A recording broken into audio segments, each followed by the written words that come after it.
I've got a friend who is a professional public speaker, and he tends to end his after-dinner speeches by saying something along the lines of, my name is Graham Davis, of whom it is often said, who? Now, I like that, not just because it's engagingly self-deprecating, but because it expresses one of the most fundamental questions which we can ask about ourselves, one of the most fundamental, one of the most challenging, one of the most repercussive, one of the most difficult. It's one which all reflective people ask all the time. That's supposed to be a photograph of me up on the left. Who is Charles Foster? I don't know. The boundaries of Charles Foster are incredibly porous. They bleed into all other people and all other circumstances in which I find myself. What is Charles Foster? Answer, he can only be defined in terms of the nexus of relationships in which he exists. Polonius said, "To thine own self be true." A very big ask. It invokes a lot of questions. The Delphic oracle said, "Know thyself." Very important. Very difficult. We're obsessed by these questions, or should be. If you search Google for personal authenticity, you will have millions of hits. Those questions are interesting, difficult, tremendously important, but the law and medicine disagree that they are either. So the law tends to see human beings not in that porous relational way that I've described, but as atomistic billiard balls with very hard boundaries. The law finds no difficulty in pointing to Charles Foster and saying, that's where he is, that's what he is. It has a narrowly contractual view of Charles Foster. It assumes that Charles Foster is the same for all purposes and through all phases of his life. It assumes that the person on the birth certificate is the person whose name will be on the death certificate. And medicine is not much more nuanced. If you go to see a psychiatrist, the psychiatrist will try to put you back into your right mind. It assumes there's a you which can be restored. It assumes that disease is something which takes your soul away from you, and that your soul can be restored by giving you a bit of medicine. The doctor might say to you, you're not looking yourself today. Just think of the philosophical baggage which that doctor has. We have huge brains. Why do we have huge brains? They're very expensive. The amount of space within our head is very limited. It is prime real estate. And accordingly, to develop a huge brain demands a massive payoff. The payoff is association. The payoff is the ability to relate to one another, which is a very difficult thing to do, but comes with massive selective advantages. So what are human beings? The most social of all animals. Answer to a first degree of approximation, they are, above everything else, relational animals. In other words, to use the expression that I've used already, they are creatures with porous boundaries and should be defined that way. That thought is reflected in medical ethics, typically, by respect for the notion of autonomy. Read lots of medical ethical texts and you think that that is the only principle which should be in play, and very important it is too. Medical ethics, medical law without autonomy is a terrifying, frightening arena. But you've got to ask, whose autonomy? Am I really autonomous? I didn't have anything to do with my own conception. I didn't have anything to do with my own gestation. I didn't have much to do with my own upbringing. When I came here yesterday in a magnificent Swiss Air jet, I was entirely at the hands of the pilot and the people who programmed the computers which made that plane fly. I wear lots of hats, and my preferences differ massively. My identity, to some extent, arguably, differs massively with which hat I'm wearing. Sometimes I am a father. Sometimes I am a barrister. Sometimes I am a tedious academic at the University of Oxford. Sometimes I'm a fearful mortal, poised queasily on the edge of eternity's precipice. And what I say about myself and the things that I say are important to me will differ depending on which hat I'm wearing.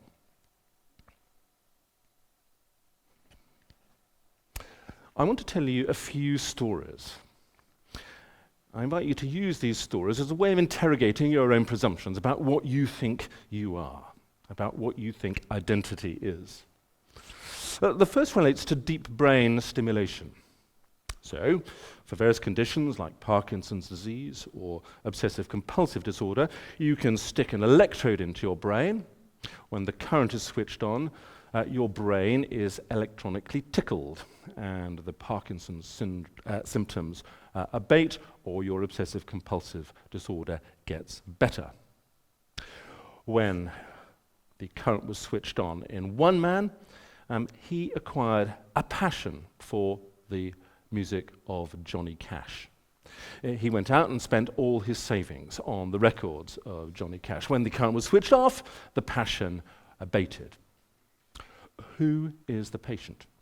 The Johnny Cash lover with the current switched on, or the normal person with appropriate taste with the current switched off?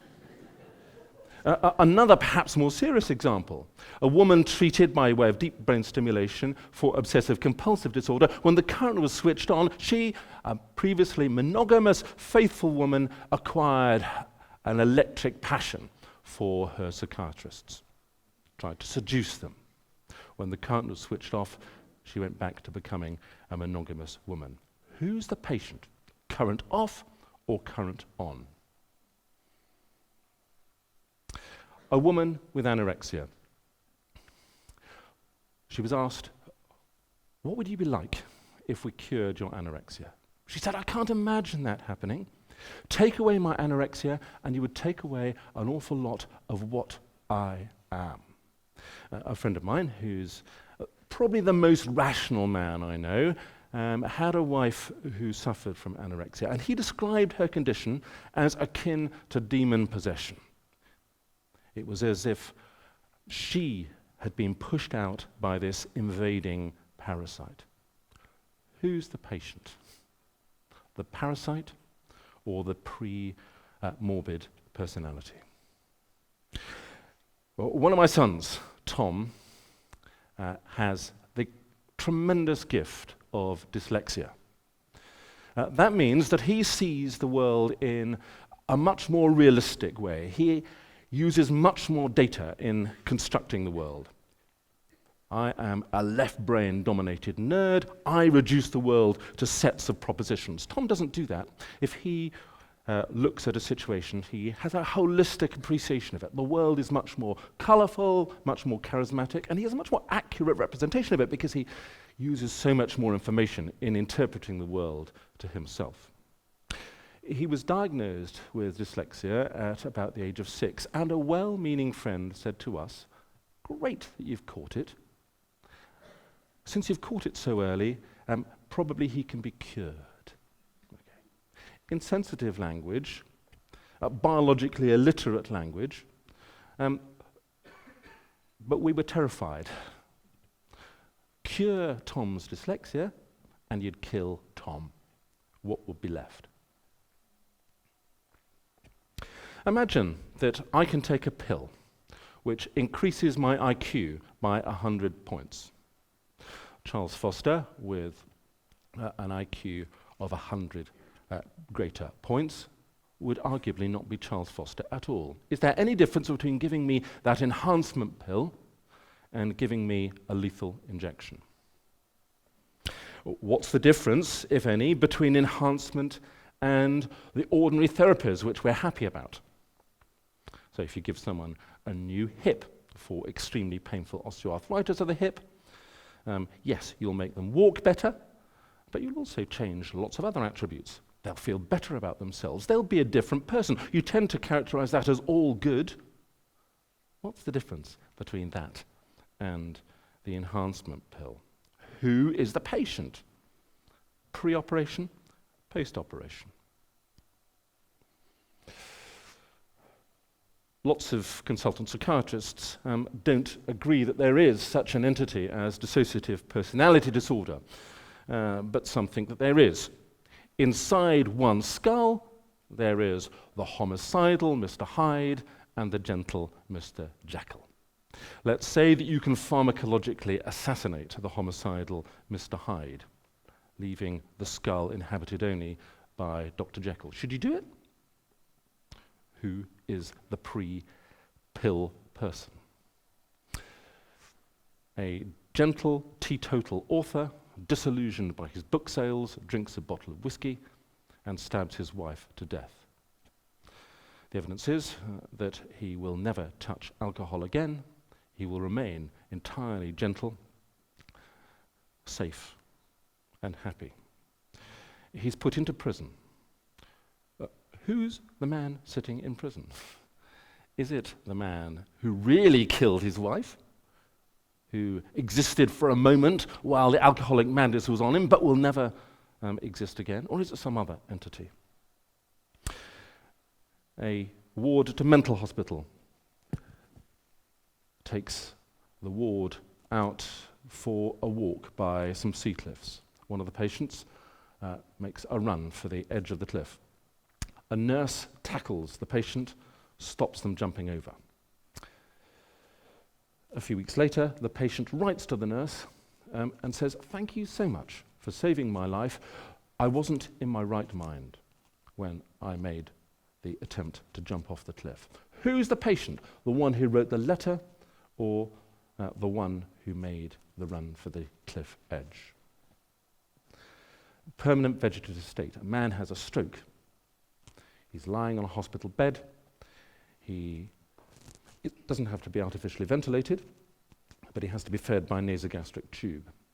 If the diagnosis is right, he has no capacity for any sensation, either pleasurable or painful. He has no possibility ever of any relationship. His relatives visit him every day. But eventually there comes a time when they say, "Enough is enough. Please withdraw the nasogastric feeding and let him die." Why? Because he really died a long time ago. The person who we knew as John was killed by the stroke. So just think what's going on there. They're saying that identity consists in, or at least is associated with the function of, some brain tissue which was destroyed when blood stopped flowing properly through it. A few years ago, I had a dislocated shoulder, and they took me to hospital, and they gave me gas and air as they tried to relocate it. And as I breathed in the gas and air, I, in inverted commas, rose out of my own body and looked down at the nurses struggling to relocate my shoulder. It's an experience which is quite common. Many of you will have probably had such experiences. The eye hovering over my own body was interested in what was going on. Who was the person? The observer or the body writhing in the chair? Someone is desperately frightened of Alzheimer's disease. So much so that they make an advance directive saying that if they get Alzheimer's disease, they want all life-sustaining treatment to be withheld from them. They get Alzheimer's disease, and it seems, contrary to all their fears, to be the best thing that's ever happened to them. They're stripped, yes, of a lot of their cerebral cortex, but they're also stripped of lots of the neuroses which make life miserable for lots of people. They sit in the corner of the ward playing cards with the nurses. They watch the daytime TV, which they previously despised, with enormous pleasure. And then they get a chest infection.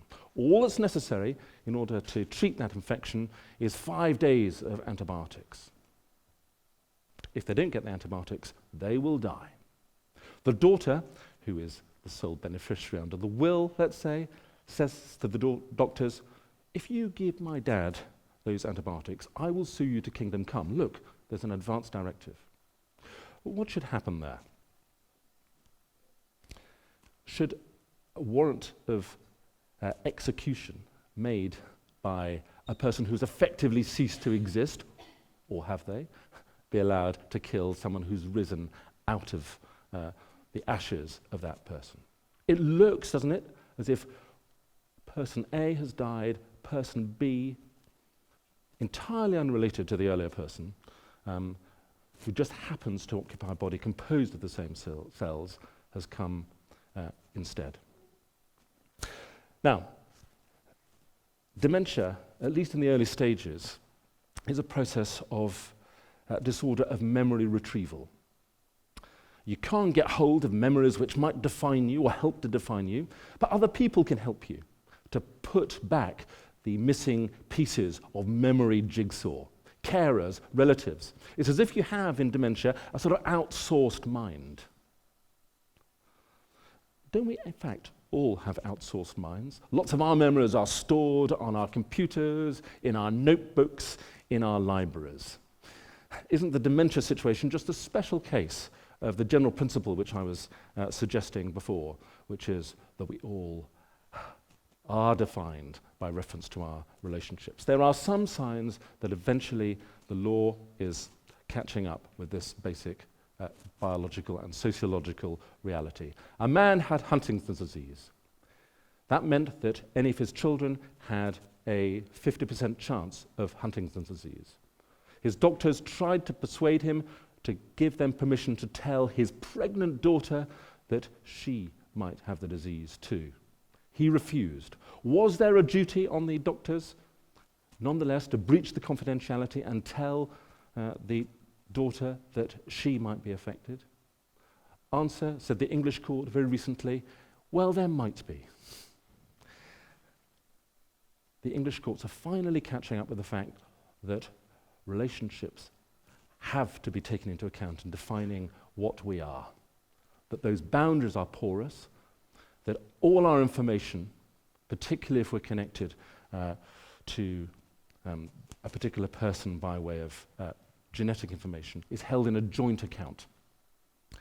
I'm glad that the law is finally catching up. Thank you very much.